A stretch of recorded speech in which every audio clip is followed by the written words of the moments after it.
Dans le souci de toujours mieux vous servir, Congo Airways vous donne désormais la possibilité de faire vos achats des billets en ligne avec la carte Visa ou Mastercard Equity. Voici les différentes étapes pour y parvenir. Tapez www.congoairways.com dans votre navigateur. Deuxième étape, sélectionnez la case aéroport de départ et celle d'arrivée. Troisième étape, choisir la date du départ parmi les dates coloriées en verte, ainsi que les nombres des personnes qui aimeraient voyager. Quatrième étape, allez dans Recherche, ensuite, allez dans Accepte les conditions, puis appuyez la case Réserver son compte. Cinquième étape, veuillez ajouter l'information concernant le passager de cette réservation. Sixième étape, veuillez choisir votre mode de paiement, type de carte, Mastercard ou Visa. Septième étape, veuillez remplir les informations sur le type de carte que vous voulez utiliser. Ensuite, terminez votre opération ou achetez carrément votre billet par M-Pesa sur notre site internet. Rapide et simple. Congo Airways, le plaisir de voyager. Ce magazine vous est offert par Congo Airways, le plaisir de voyager.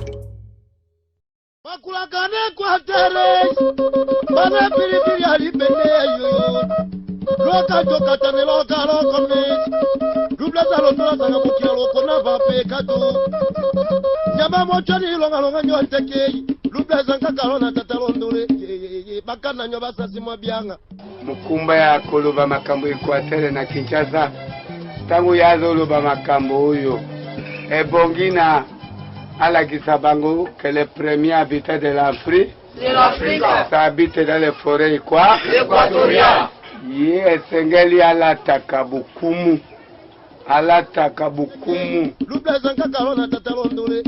bandeko banso ba Grand Équateur tupese bino lisusu mbote na pokwa lelo lokola boyebi ete chaque vendredi na 21h30 bolandaka émission na bino epai wa bojoka basango o epai wa pita kuna na mboka ya Grand Équateur epai wa bitoza na 5 provinces de Mambré, Nord et Sud Ubangi, Tchouapa Mongala pe Équateur. Na pokwa lelo ndenge boyebi ete tozalaka ngai moko te avant topesa bino basango pe conducteur lelo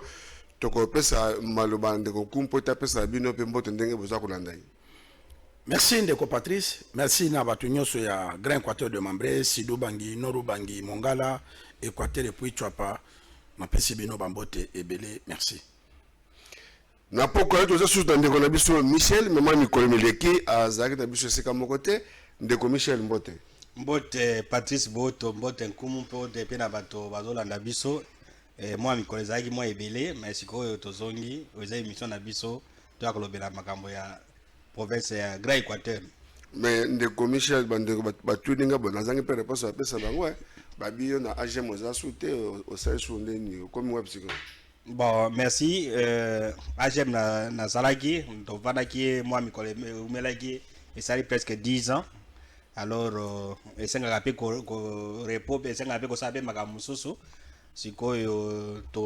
tozali susu kuna te tozali agence na biso komo nango Congo Promo ezo kotsa pe na Grand Équateur ezo kotsa pe banani ezo ba Grand Équateur ezo ba province nyonso ya Congo tolekisa ba émission na biso na PSTV na ba chaîne mususu donc agence na biso tozali yango Congo Promo o tosala promotion à valeur ya Congo, promotion à valeur ya ba province na biso, promotion ya ba cause na biso, ainsi de suite. O eza important ça que non to servir ba tu bala na biso na ba cadre mususu na ba fenêtre mususu na contexte mususu. Très bien, bande comme agence ya Sika Congo Promo ezalema pour na servir bino ba baso na conseil en termes de communication. Boy comme na biso pour toute agence monene. Bande ko na basengo ba ite kuna na Nord Ubangi mutu ezalaki sur l'assemblée provinciale epai wapi motion lekaki pe bakwesaki bongo gouverneur toyebi ekosimba te mais assemblée esalaki pe gouverneur babengisaki ayaki te pe badecidaki bakwesaki ye alors tozozela président assemblée provinciale soki akopesa rapport epai ya mokonzi ya mboka to epai ya ministre intérieur yango nde tozali kozela ya makambo toboyaka yango kaka tolobaka chaque jour botika bagouverneur basala misala bolika chaque fois motion de défiance motion mais gestion détournement de données publiques voilà kaka yango nezongi su na Nord Ubangi bien na pokwa lelo tozala basije misi tosola na pokwa lelo ya liboso mingi mpenza tokolobela esengo oyo eza na mboka na biso ya Tchouapa kuna etuka ya Bwende boyebi ete mwana mboka Willy Bakonga Kanga qui est asali 7 mois en prison. Malgré que la condamnation à 3 ans, puis lobby, mon condamnation à jeudi, à ce qui bon liberté naie, et qui est 5 monene na boende pe na baibanso basé tout à Kinshasa, ndeko kumu. Yo comment est tout à Équateur, on a dit bonde sangonta on juste sangoya ya libération au Bakonga et ça qui ont dengeni. Oui, mon ko est tout à Équateur tant de ya ba valeur autozana ngo na Grand Équateur, nazali mwana ya twapa, ne grandi. Wili Bakonga Nyamonanga, c'est un grand frère, oya bandaka kotinda biso parce que bana lelo nde bazokola mabe, biso tokolaka omona yaya kozwa yo awa. Par exemple, zuyo na awa na Gombe, atindo lobi kendo sombelanga mama moka sala ka kwanga bien na Kasavubu. Soko sombi kwanga place musu bien na bosongo bien na atindo na bwende desele. OK kuno sombi kwango ye nango, c'est un grand frère et lobby na yebisi yo téléphone ngelinga ke décharger. Ngana bimaki lokola procureur ou bien sokinani. Na bana bwende ko benga nkomu yaya na yo abimi boy tango baye ko benga ngana ba 17h juste nazalaki na mois d'août na ye ko vérifier et pas ya papier taya oya zali makila moko na Nyamonanga Wili Bakonga papier taya lobi yaya na yebite na za ya kolala est-ce que makambo zo lobe na bi vérifier nano na yoki bato babenga na bwende ke Nyamonanga bi en tout cas ba réseaux sociaux oyo ezo pesa bato pe ba information vraiment parce que biso to laki na kisa to zalaki informé te bata bwende bato babenginga tango babenginga na ko benga papier taya près 2 minutes nkomo Nyamonanga yemi mazali banda parce que bolimbisa awa na kisa babenga ke Wili Bakonga mais biso kombo to bengela ke zali Nyamonanga yemi c'est-à-dire kombo na yezo refléter ni ndeko Patrice nyama ya mboka mutu moko kaka mutabo maka nyama mais ekabola maka mboka mombabazo aka morceau pour ba survivre kombo ya Wili Bakonga yango monaki même metanga zalaki ministre PST bato ba monaki ke Wili Bakonga zoli ya mbongo pona nini parce que ya mesana ko sala na bato ko vanda na bato pour preuve monani bwende lobby ndeko Patrice ezalaki koleka na bonane même tango examen de tebi makezala bongo te ba veni nyoso ya bwende ko banda kaka na libongo ti na baliko ti e débordé ti na wema bwende ezalaka donc mutazo bimisa mbongo ne abomba ake ko somba masanga pona Wili Bakonga bimi bazalaki na phrase moko kaka na munoko na bango Félix Tshisekedi azui demanda tozana tina te Félix Tshisekedi la biso lisusu campagne ezali ndenga bimisi Wili Bakonga. Donc, ezalaki esengo pona biso bana twapa et puis pona ko remercier chef de l'état que merci pona ko bimisa moko ya biso to lingi to beta lisu certain eloko ndeko Patrice parce que omoni tango Wili Bakanga kaye biso na ndeko Michel parce que yo zalaki na voyage to linga to le kana me yo zala na voyage to le kaka na télé 50 pona ko senga mokonza mboka ke ba bimisa Wili Bakonga parce que c'est notre aîné. Ndeko Wili azali banda tango azalaki ministre na yebite soki yo kenda mais ngana Michel ata mutu moka kenda na bureau te pona ko sengo audience bien boy mais tango akotaki na passe to mona ikave ya biso ndeko Patrice to banir problème ya division na province yake soki ngana za pembe na Patrice Boto na kabola na Michel soki naza pembe na Michel na kabola na Intel te to sangisa ba notable na biso oyo nzamba pamboli biso nyoso na babola na bazui tozala ini pona kotonga Grand Équateur pona kotonga twapa parce que biso ba flatteur tozo kende pembeni ya bato bazwa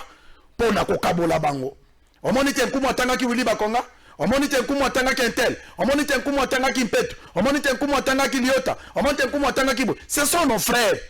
siko nani na kotanga nani na kotika biso toza na domaine na média toza pona mutu nyoso journaliste ala na conflit biso soki baza na conflit bakobenga na biso na babiro na bango parce que ngana kotika te kotanga Wili Bakonga na kotika te kotanga Mpeto na kotika te kotanga Gilwando na kotika te kotanga Sina Yondo na kotika te kotanga Liota Njoli na parce que Nzambe apesanga bango na ba prof Njoli ce sont nos frères ya twapa soki toye na Grand Équateur to kotanga ba autorité nyoso ya Grand Équateur Jean-Pierre Bemba batu nyoso wana ce sont nos frères to banir problème ya division na ba conflit inutile et kwa boutir biso na rien parce que e monani lobby sortia Wili Bakonga ndenge bwende e bujaki lelo na tongo bato ba kekune pa Wili Bakonga na tongo lelo vendredi balobi nzele zate plein liboso lupango pona nini bolamu ba conflit et kwa boutir biso na rien Merci ba conflit et ko aboutir émission na rien tant ya on ba tant on se kat na esika o pe na plateau o était to kaka na héritage moko o maréchal atikela biso tata moko mama moko ekolo moko pe mokonzi moko. Merci mingi ndeko nkumu boye ba ite ndeko bili ba konga ba tango bakangaki kaka na plateau o ndeko nkumu to loba yango awa mbala na mbala balobaki na ndeko na biso to tanga kombo na ete me akash ke non wili ba kena ba 2 millions de dollars bakangi kuna et le monde belé tolobaki atayibi ayiba te ya biso to défendre to zana de mutema moko et ce qu'il y a zali to peut-être encouragement et le loyo yango le monandi. Merci ndeko Michel yo pe loneka actualité sorti à Willy bakon ba bi pe simbutu mutu na boende pe kutwa batola libanda. Merci nani Patrice Boto. Makambo ya Willy Bakonga ndenge abimi ndenge sali mbutu ndenge olobi eza faso ya mutu kozala ne balobaka zala na bato malamu parce c'est rare zanga mbongo zala na bato parce c'est rare omona na mutu abimi na prison bato basala marche bato ba soutenir balala libanda bakende mais dernièrement kaka na Grand Équateur bakangai pe ba leader mususu babimai na prison ainsi de suite les cas qui n'aperçu. Donc Willy Bakonga azana moi spécificité naie oyo bato ba ebele ba se reconnaître naie yango moni ba marche ba soutien ainsi de suite nazongi lelo ko loba ya ba émission to lobaka ngo awa c'est-à-dire que depuis akenda na prison on a fait quasiment plus de 5 émissions ya ko soutenir Willy Bakonga azana c'est notre frère bien sûr que ba valeur na biso ba reconnaître ça on parle pour tout le monde bango nyos ba officiel tout le monde to zaka na bango bien soka azui poste te mais soka komi azui poste ba gekuna no Patrice Bodo soko za pembe na ye ya ko combattre yo azana conflit et nkumu kiveta azana na ba conflit ya ba nini ba nani Michel et ainsi de suite donc et puis ekoti yo même ata Michel azaki na yo bien ou bien na téléphone ko yamba te donc même devant audience vous préférez qu'on soit n'importe qui mais ba oyo bozaka na ba yo donc parce que côté liyo na matoi yo sali mais nous allons continuer à faire ce travail ya kosunga bango ya kolobela bango ainsi de suite comme qui veut talobaki awa je crois que peut-être Willy Bakonga zo na télévision andala ki ministre to koma la cabinet Willy Bakonga te to koma la cabinet Willy Bakonga te mais depuis quand na prison to komi 4 fois to kuta ine 2 fois to kota kite 5e fois ko donner qui sera covid pona ko lakisa ke to landaka ba pona mbongo te et puis obi soko ke na makala wana batu bagana makala pour que le monde a prisonnier au salaire combien on dépasser combien mais biso tala plus de 5 fois to dépasser combien donc bazala quand même biso to soutenir yé disons na makambo ya salaki et ainsi de suite peuple na yé congolais ba sepeli ça c'est un des deux na o bakangela ki pour le makambo ya cage to kozongela il y a eu beaucoup d'histoires makambo ya lokuta ba nini ba les gens pensaient comme si so continue na EPSP ministère EPSP millions yo se bani na se allez oko sala enseignant boyo ko pesa syndicat boyo ko ça mais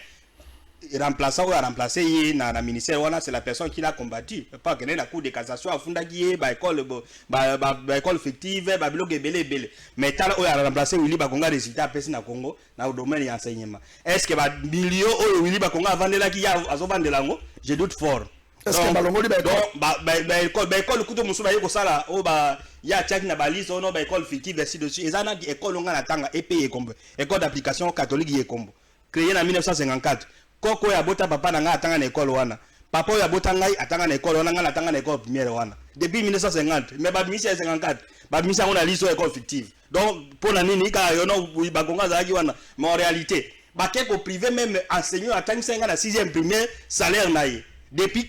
ba année 80 papa n'attend ça oh non et pour la ba colorer ainsi de suite donc il y a eu beaucoup de choses mais la réalité c'est que ba cour na biso moni makambo Willy Bakonga bim et puis quand même c'est trop tôt ceux qui va condamner mutu au moni toi la instance ebele et la tribunal de grande instance ceux qui va condamner yo mutake na appel c'est-à-dire ceux qui va condamner on a ce que le baté non va condamner si 3 ans ndeko lo baki awa na 3 ans au moins ceux qui va condamner on a 3 ans au comme l'instance musu na coup d'appel ba ki ba kilisanet na une année au comme na cassation ou bien ba instance ou bien même tribunal condamna ki yo et kati makambo ezongisi lolo libéré yo Donc bayebaka mutu coupable soki une décision ya justice o eza irrévocable. Mais na ka ya Willy Bakongo eza irrévocable était na ka ya batu musu eza irrévocable était. Ça c'est des deux. Na nyoso wana tokopesa merci la chef de l'État parce que les arrêts rendus par la justice eza au nom du chef de l'État. Ba renyo c'est ça la marque. Tokosepela na parce que lelo mutu alobate que non Willy Bakongo bakanga qui ezai Félix Tshisekedi mutu asaka kanga wana mutu akoloba yango te. Donc mutu il n'a rien à voir. Mais justice ne salami au moins bakambo salami même ata o ya nani ya Matata Ponyo aza congolais bakanga qui disons akomaki na cour constitutionnelle tout ça. Net to komi pe na ba juge ba komi pe que non bazota la ba juge pe ya état de droit batali babi non Matata Ponyo moi tout ça mais na cour constitutionnelle exact. Et pourtant ce sont les gens intelligents, ils pouvaient même créer moi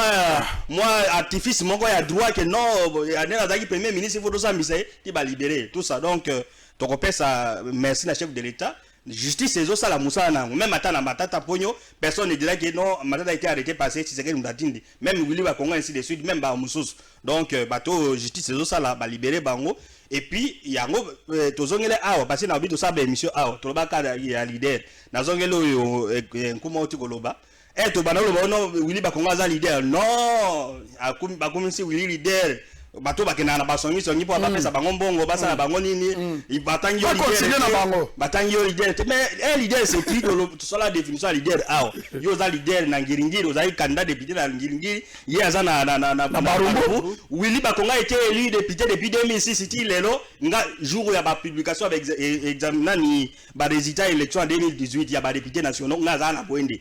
na utikela nazo ze l'avion na Bwende mais butu wana bato alala kate na bato waze bazo bengo no nyaminya ndane ono nyamona ngiyemi ata Willy Bakongo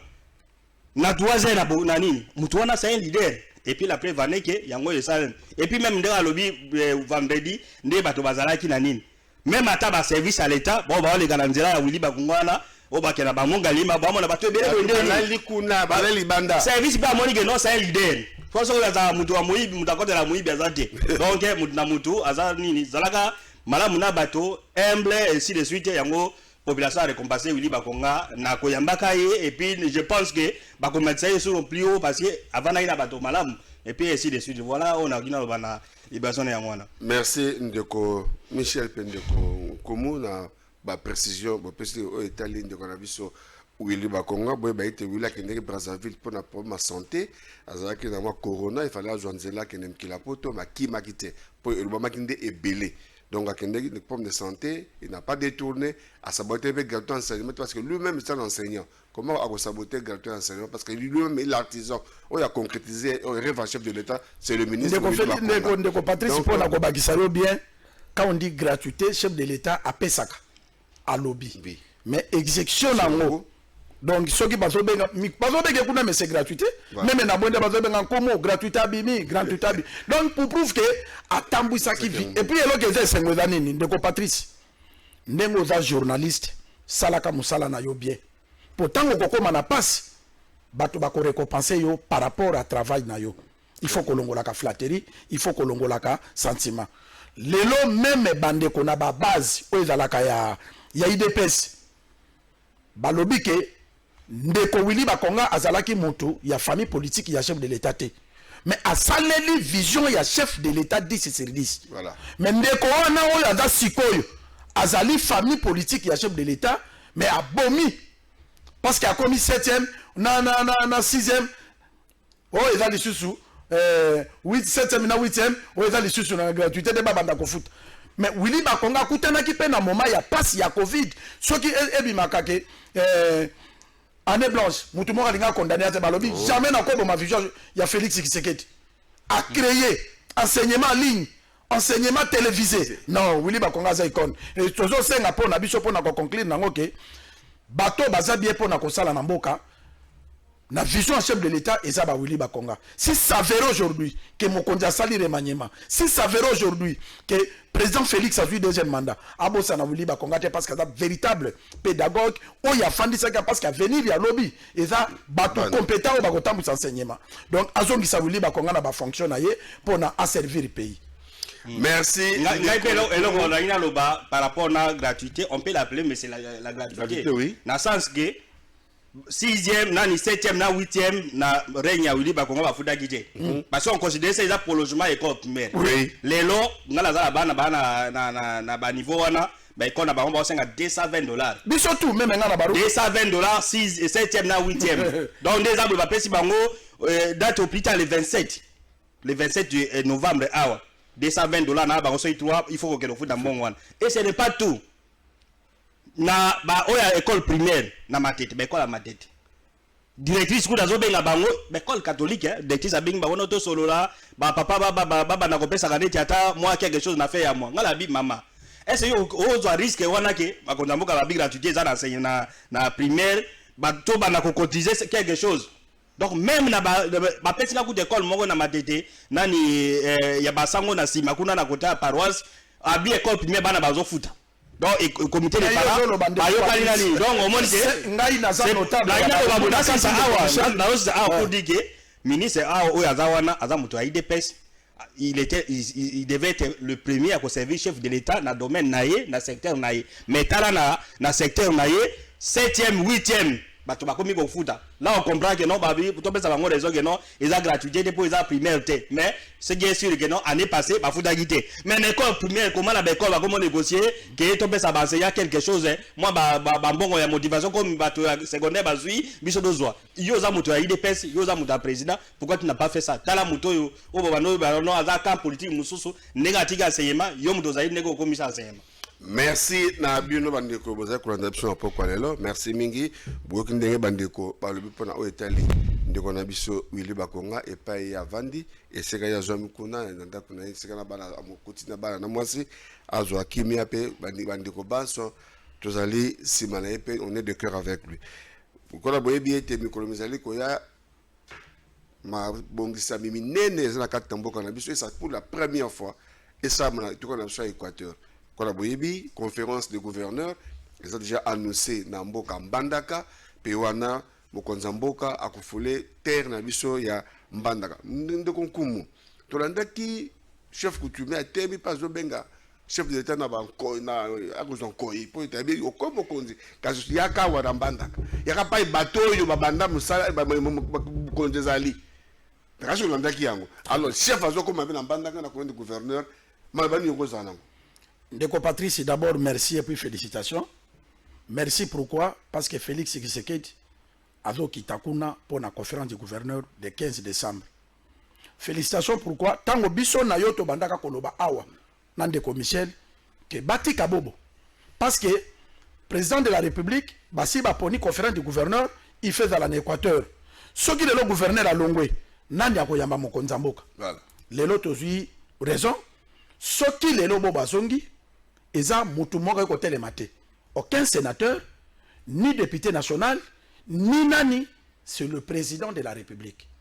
Parce que tango retour à chercher Salamaki, ndeko buka alobaka na ba chaîne nyonso tolanda na yo ke babeta ke masasi.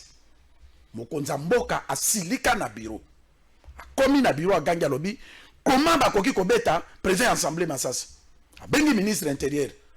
Alobi bengelanga gouverneur, bengelanga président assemblée, na ba député ba ya awa. Baye tinda commission d'enquête. Commission d'enquête ekei. Balobaki mutu akufaki. Balobaki babeti président assemblée masasi. Bakomi na famille o bango balexaki awa bana balobi ebembe kei boy. Bakuti mama na zola balobi papa. Biso to kokota baye mama na baye bakiteke eza ba agent. Bazu rapport. Bakei et pas ya buka on azoloba oyo ezali télévision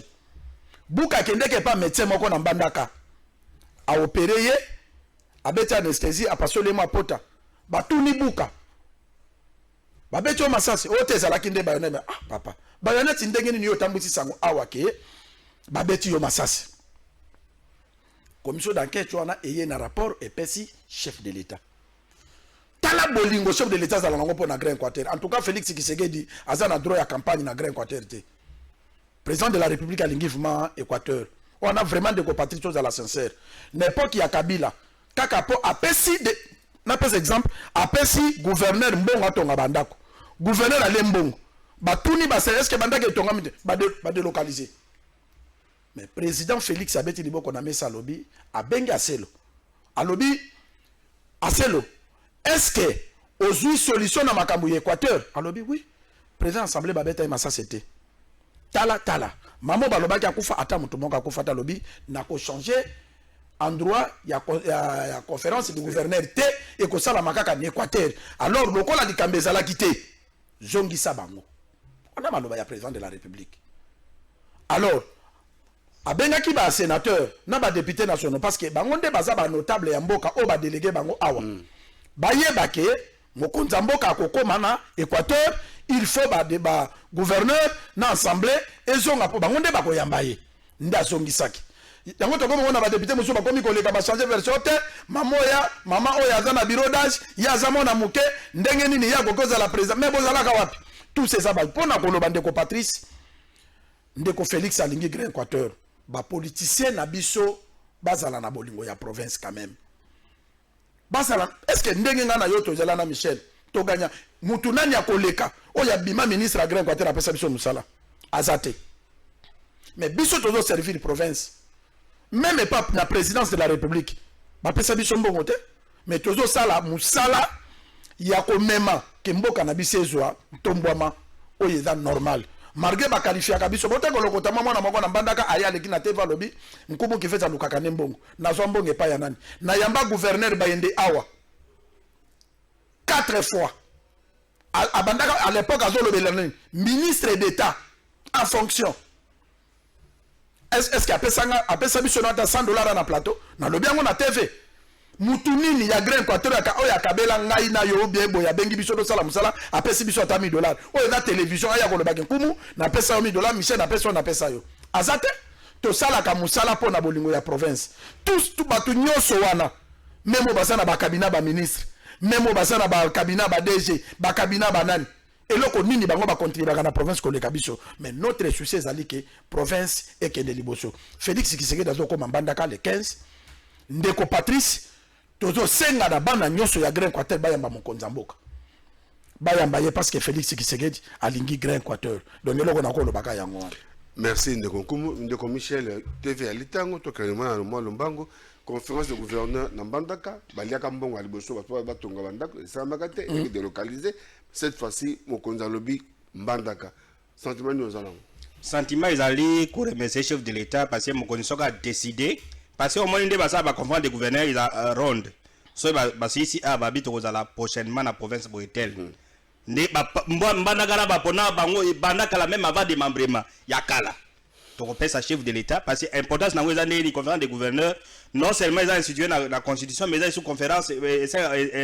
relation interprovinciale tu vois pas akokia lukayena loalaba nord banga ka solona kuilo ainsi de suite ba gouverneur wana ba kende ba kutana na entre bango ba kutana chef de l'état surtout ba gouverneur ya province à Grand Équateur ils ont ba difficulté bele makamo ya mai makamo ya banzela parce que conférence de gouverneur n'importe qui a participé ministre ya finance akendaka ministre à budget à Kendaka. Donc ça sera l'occasion il y a ba gouverneur wala ba kende avec cahier de charge monani ke ngai province na ngai boy voici les priorités pour la 2022 nga priorité na ngai yangoy ministre à finance les chefs de taper donner les instructions à partir à Mbandaka pour que la province ane salam ça c'est de on la côté à ya chef de l'état nguma lobi na je suis sûr que première dame pe akokene pe na Grand Équateur abandi tourner na chopo so a komi na Grand Équateur ba mama nyoso ya Grand Équateur ba papa nyoso ya Grand Équateur ba kendo ya mama première dame mama Denise. Pourquoi? Parce que azana ONG na moko ezo sala pe makambo ah ça c'est aussi l'occasion parce que mama Denise aza première dame azape l'influence oui to mona ki pe dernièrement que de ko na premier ministre na makambo mo boy il a plaidé pe pour na kaya tu vois pas kaya Mongala kaya banani alors au même moment que ba nani ba gouverneur ba kutana chef de l'état au même moment ba association ba leader d'opinion ba taper na cahier de charge na bango ne mama zoya ba que nous plaider parce que même on général ça qui a excellence ya ou apesa ba bourse ba nini ba ta la pe kuna so ba za représenter ici dessus donc ba konjo ba goya ba réserver bango accueil coupe présidentielle so ba kozala mama première dame tozo senga population ya Équateur ezala simana parce que aza première dame ya Congo première dame ya République Mobimba amona que non chaleur eza makasi et puis ba conflit wana et si là donc conférence de gouverneur merci une minute maman Denise a venu à tourner Malbani kotinda kuna na mboka Équateur pour na ba réserver que maman Denise. Maloba na kotinda ezali ndeko Patrice biso no tozali ba grand notable à Grand Équateur. Maman Denise azolanda biso a intégré biso pe na voyage wana parce que na conférence de gouverneur tokozala ça c'est obligé biso to ba notable la communication à Grand Équateur évidemment mon notre matokora tete pour la délégation maman Denise tokozala parce que sénatrice Katia Zakuna azali pembeni ya maman Denise maman sénatrice Katia ko yebisa maman ke biso déjà to bandi pour na ko sensibiliser ba na Grand Équateur bango moko ba sengaka ba notable ba sengaka un grand chef coutumier ya Mbandaka Bokechu alobaki que maman Denise aya maman répondre que azoya donc nini bango ba ko réserver maman ezali ba projet maman ba réserver ba projet oyo ko développer surtout bilanga ba nini pour maman a financer ba kende liboza te ke ba ya ba soso kaka babini et ba pesi bango quelque chose ba keité ba ya pas maman parce que koyamba mokonza mboka koyamba première dame za koyamba développement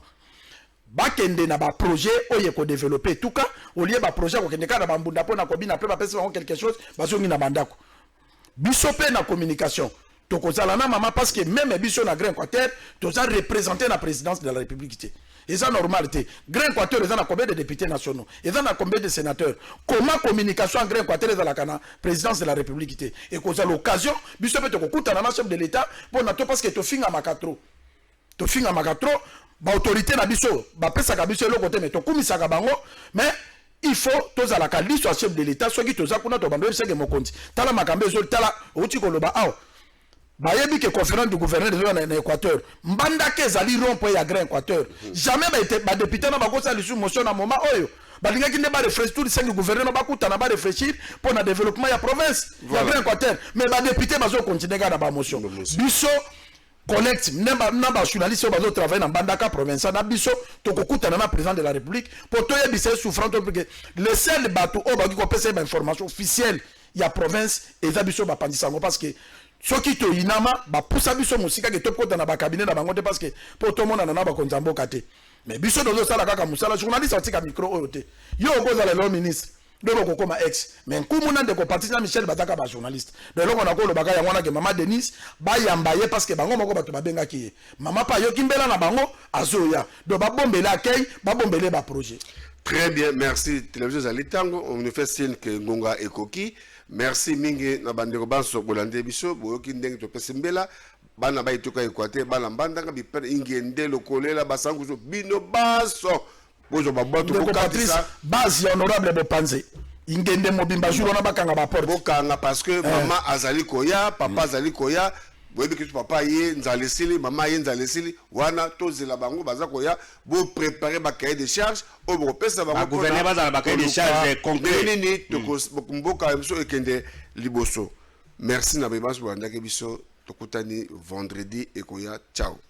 Dans le souci de toujours mieux vous servir, Congo Airways vous donne désormais la possibilité de faire vos achats des billets en ligne avec la carte Visa ou Mastercard Equity. Voici les différentes étapes pour y parvenir. Tapez www.congoairways.com dans votre navigateur. Deuxième étape, sélectionnez la case aéroport de départ et celle d'arrivée. Troisième étape, choisir la date du départ parmi les dates coloriées en verte ainsi que les nombres des personnes qui aimeraient voyager. Quatrième étape, allez dans Recherche, ensuite, allez dans Accepte les conditions, puis appuyez la case réservée sans compte. Cinquième étape, veuillez ajouter l'information concernant le passager de cette réservation. Sixième étape, veuillez choisir votre mode de paiement, type de carte, Mastercard ou Visa. Septième étape, veuillez remplir les informations sur le type de carte que vous voulez utiliser. Ensuite, terminez votre opération ou achetez carrément votre billet par M-Pesa sur notre site internet. Rapide et simple. Congo Airways, le plaisir de voyager. Ce magazine vous est offert par Congo Airways, le plaisir de voyager.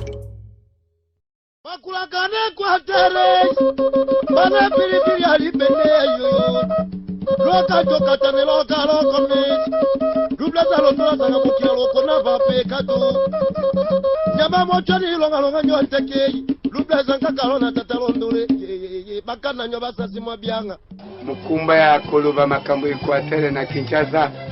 tangu yazoloba makambo oyo ebongi na alakisa bango que le premier habitat de l'Afrique C'est l'Afrique. Ça habite dans les forêts quoi? Équatoriales. Yé Sengeli alataka bukumu. Alataka bukumu. Lubla zanka kalona tatalondole.